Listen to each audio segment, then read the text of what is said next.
자, 리슐리웨관 2층 801호실에 도착하셨나요? 방 안으로 들어서는 순간 사방의 벽을 가득 채운 거대한 그림들의 규모와 화려함에 압도당하실 겁니다. 이곳은 메디치 갤러리라고 불리며 오직 한 사람의 인생을 위해 존재하는 공간입니다. 24점으로 구성된 거대한 이 시리즈 연작은 1622년에 의뢰되어 1625년 완성된 페테르 파울 루벤스가 그린 마리드 메디시스의 생애입니다. 루벤스는 바로크 시대를 대표하는 거장으로 그는 단순히 그림만 잘 그리는 화가가 아니었습니다. 뛰어난 그림 실력은 물론 여러 외국어에 능통하고 외교적 수완까지 뛰어나 유럽 전역의 왕실과 교회를 무대로 활동했던 당대 최고의 슈퍼스타였죠. 살아생전 엄청난 부와 명예를 모두 누렸던 그의 그림은 특유의 풍만하고 역동적인 인물 표현과 화려하고 극적인 색채가 특징입니다. 이 연작의 주인공인 마리드 메디시스는 피렌체의 막강한 메디치 가문 출신으로 프랑스 국왕 앙리 4세와 정략 결혼한 왕비입니다. 남편이 암살당한 후 어린 아들 루이 13세를 대신해 섭정으로 프랑스를 통치했지만 성인이 된 아들과의 권력 다툼 끝에 결국 추방당하는 비운을 겪었죠. 이 그림들은 바로 그녀가 아들과 극적으로 화해하고 파리로 복귀했을 때 자신의 파란만장했던 삶을 미화하고 권력의 정당성을 과시하기 위해 루벤스에게 직접 주문한 것입니다. 이 연작은 왕실 초상화가 어떻게 강력한 정치적 도구가 될 수 있는지를 보여주는 대표적인 사례죠. 이 24점의 연작은 크게 결혼, 섭정, 갈등, 화해라는 4개의 이야기 축으로 구성되어 있습니다. 오늘은 이 흐름을 따라가며 주요 장면을 살펴보겠습니다. 이야기는 피렌체 메디치 가문의 공주였던 마리가 프랑스 국왕 앙리 4세와 정략 결혼을 하여 프랑스에 도착하는 과정으로 시작됩니다. 루벤스는 이 정치적인 사건을 신화 속 장면처럼 그려냈습니다. 대표적인 작품이 마르세유의 상륙하다입니다. 그림 속에서 마리가 배에서 내리자 바다의 신 포세이돈과 인어들이 그녀를 환영하고 하늘에서는 명성의 여신이 트럼펫을 불며 그녀의 도착을 알립니다. 평범한 항구 도착 장면을 이처럼 신화적인 스펙터클로 바꾸어 놓은 것이죠. 남편 앙리 4세가 암살당하자 마리는 어린 아들 루이 13세를 대신해 프랑스의 섭정 여왕이 됩니다. 이 시기는 그녀의 인생에서 권력의 정점에 있던 순간입니다. 앙리 4세의 신격화와 섭정 선포라는 그림을 보면 왼쪽에서는 죽은 남편이 신이 되어 하늘로 올라가고 오른쪽에서는 슬픔에 잠긴 마리가 프랑스를 상징하는 여인으로부터 통치권을 넘겨받습니다. 루벤스는 그녀가 스스로 권력을 탐한 것이 아니라 국가의 부름을 받아 어쩔 수 없이 왕국을 이끌게 된 존엄한 통치자임을 강조하고 있습니다. 하지만 현실은 이 그림들처럼 아름답지 않았습니다. 성인이 된 아들 루이 13세는 어머니의 그늘에서 벗어나려 했고 모자 사이의 권력 다툼은 크게 달했습니다. 이 과정에서 마리가 발탁했던 재상 리슐리웨 추기경은 결정적인 순간에 루이 13세의 편에 서서 그녀를 배신합니다. 마리는 리슐리웨와의 갈등 속에서 그를 제거하려 했다는 소문까지 돌았지만 결국 정치적 패배를 피하지 못하고 국외로 추방당했습니다. 그런데 그림들을 자세히 살펴보세요. 그녀의 실패와 추방, 망명 생활은 단 한 점도 그려져 있지 않습니다. 연작은 아들과 극적으로 화해하는 장면에서 끝나죠. 이 연작은 철저히 그녀의 성공과 영광만을 기록한 프로파간다였던 것입니다. 그리고 이곳에서 우리는 역사의 한 아이러니와 마주하게 됩니다. 자신의 영광을 위해 만들어진 이 그림들이 지금 그녀를 몰락시킨 숙적이었던 리슐리웨의 이름을 딴 리슐리웨관에 걸려있다는 사실입니다. 아마 마리드 메디시스는 상상도 못했을 일이겠죠. 그림의 이야기와 달리 현실의 마리드 메디시스는 권력을 잃고 유럽을 떠돌다 말년에는 독일 쾰른에서 생을 마감합니다. 그녀는 루벤스의 가족 저택에서 여생을 보냈죠. 이렇게 그림의 의뢰인과 위대한 화가의 마지막 인연은 이 그림들을 그렸을 당시의 상황과 대조되면서 관람자에게 여러 가지 생각을 들게 합니다. 한 여인의 삶을 24부작 거대한 서사 드라마처럼 빚어낸 루벤스의 메디치 갤러리 어떠셨나요? 이제 바로크 시대의 또 다른 거장들을 만나러 가겠습니다. 이곳 리슐리외관 2층에는 루벤스의 화려함과는 또 다른 깊고 고요한 빛으로 인간의 내면을 탐구했던 렘브란트와 일상의 순간을 영혼으로 만든 화가 베르메르의 걸작들이 기다리고 있습니다. 메디치 갤러리를 나와 지도를 확인해 844호로 이동해주세요. 다음 네덜란드 회화관에서 기다릴게요.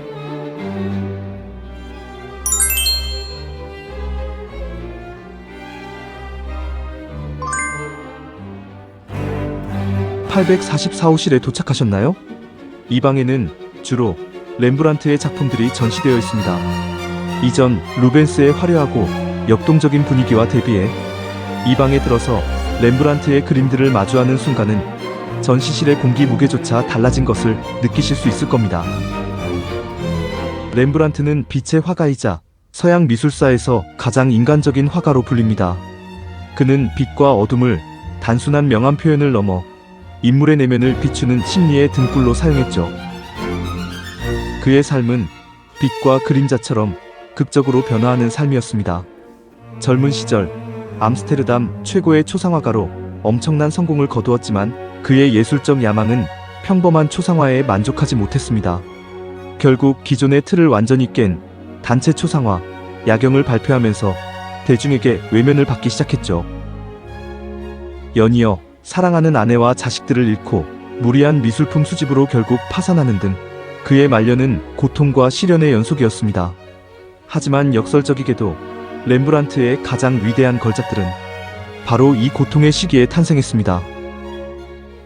유대인 신부나 돌아온 탕자와 같은 그의 후기작들은 모든 것을 잃은 뒤에야 비로소 얻게 된 인간에 대한 깊은 연민과 용서라는 숭고한 경지를 보여줍니다. 이곳 루브르 박물관에는 그의 자화상을 비롯해 목욕하는 밧세바, 도살된 소 등 그의 인생과 예술 철학이 응축된 위대한 걸작들이 모여 있습니다. 이제 이 작품들을 하나씩 깊이 있게 감상해 보겠습니다. 먼저 렘브란트의 자화상 앞에 서보겠습니다.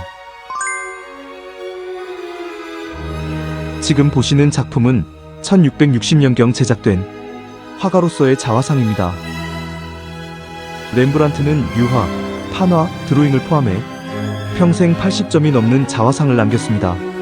그의 자화상은 단순한 얼굴 기록이 아니라 화가로서의 정체성과 인간 실존을 탐구한 평생의 대서사시였습니다.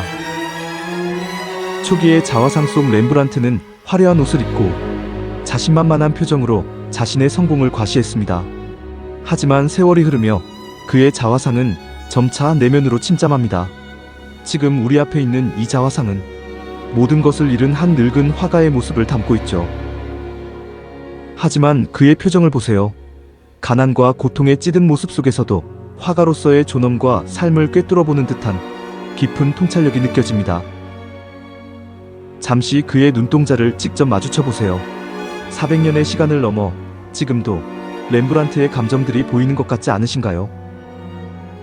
르네상스 시대의 자화상이 화가의 이상적인 모습을 표현했다면 렘브란트의 자화상은 인간의 내면과 삶의 진실을 드러낸 최초의 심리적 자화상이라 할 수 있습니다. 이제 시선을 옮겨 1654년에 제작된 걸작 목욕하는 밧세바를 감상해 보겠습니다.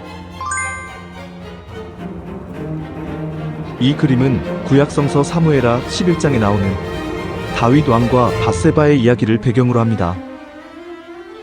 어느 날 저녁 다윗 왕은 왕궁 옥상에서 목욕을 하고 있던 아름다운 한 여인을 보게 됩니다. 그녀가 자신의 충성스러운 부하 우리아의 아내임을 알면서도 그는 그녀를 궁으로 불러 동침하고 결국 그녀의 남편을 전쟁터의 가장 위험한 곳으로 보내 죽게 만듭니다. 렘브란트는 이 극적인 이야기에서 가장 결정적인 순간, 바로 밧세바가 다윗의 부름이 담긴 편지를 읽고 고뇌에 빠진 순간을 포착했습니다. 밧세바의 시선은 정면이 아닌 아래를 내려보고 있습니다. 우리는 그녀가 심각하게 고민에 빠져 있다는 것을 알 수 있죠. 자신의 운명을 바라보고 있다고 할까요? 왕의 거부할 수 없는 명령과 남편에 대한 죄책감 사이에서 그녀의 표정에는 슬픔과 번민, 그리고 체념이 복잡하게 뒤섞여 있습니다. 렘브란트는 당시 유행하던 이상적이고 완벽한 미의 기준을 따르지 않았습니다. 그는 신화 속 여신이 아닌 현실의 무게를 짊어진 한 인간으로서의 여성을 그렸죠. 당시 사람들은 너무 노골적이고 외설적이다라며 비난했지만 오늘날 이 작품은 인간의 내면을 가장 정직하게 포착한 심리적 누드화로 재평가되고 있습니다.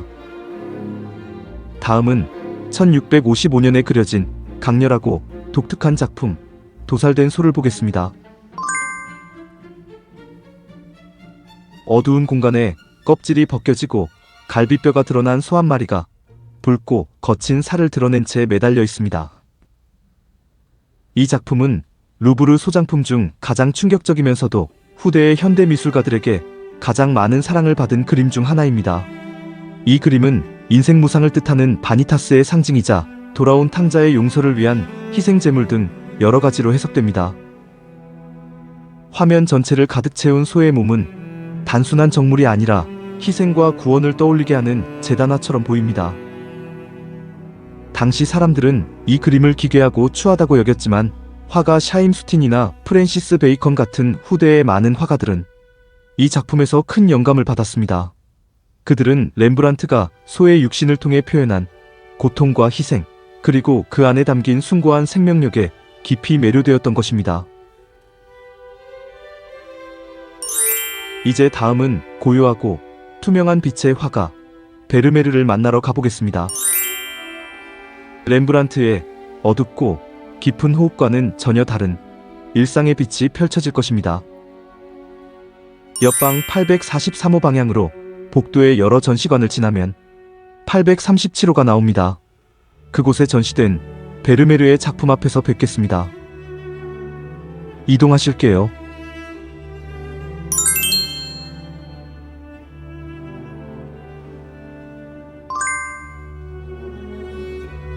이 방에서는 렘브란트와 비슷한 시기에 활동한 또 다른 거장이지만 렘브란트와는 전혀 다른 방식으로 빛을 사용했던 화가 요하네스 베르메르를 만나보겠습니다.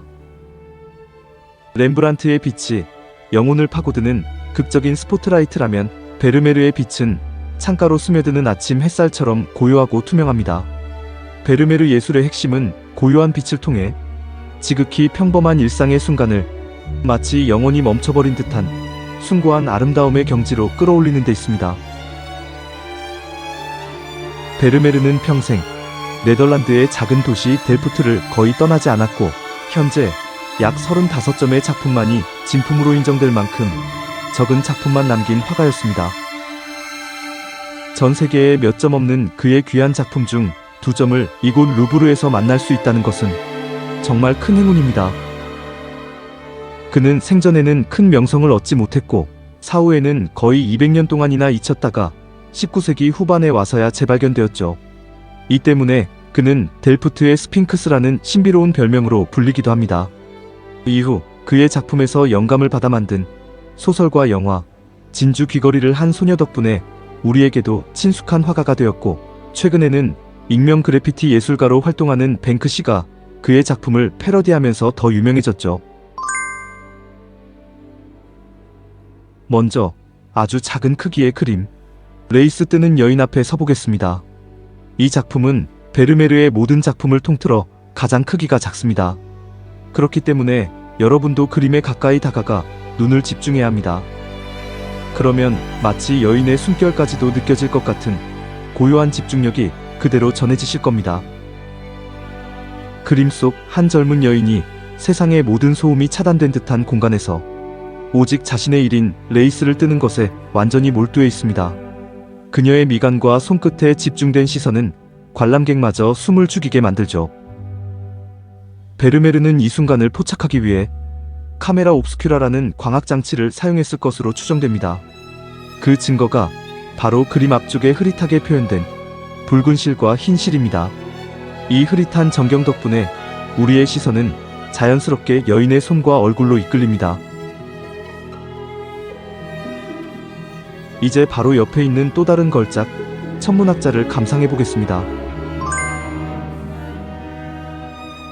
베르메르의 작품 대부분이 여성의 실내 생활을 다루고 있는 반면 이 그림은 남성학자의 지적인 탐구의 순간을 담고 있어 매우 독특합니다.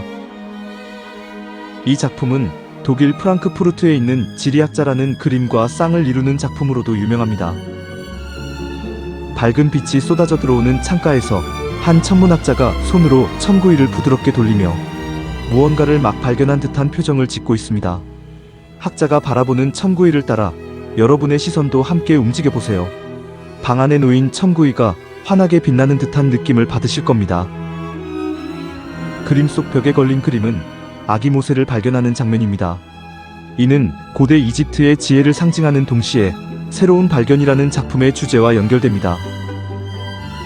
베르메르는 밤하늘의 별을 연구하는 과학적 탐구가 결국 신의 섭리와 지혜를 발견하는 과정과 다르지 않다는 깊은 메시지를 이 그림 속에 섬세하게 담아냈습니다.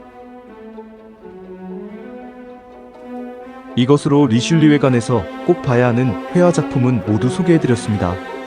다음은 루브르에 전시된 프랑스 왕실 유물과 나폴레옹 3세의 아파트로 안내해드릴 건데요. 다음 콘텐츠가 대망의 루브르 완벽 가이드 마지막 편입니다. 이제 메디치 갤러리 옆 800호실 방향으로 가시면 계단이 있습니다. 계단을 통해 1층으로 내려가 보시면 501호를 시작으로 프랑스 왕실의 유물이 전시된 공간이 있습니다. 루브르 완벽 가이드의 마지막 콘텐츠는 그곳에서 뵙겠습니다. 저를 따라와 주세요.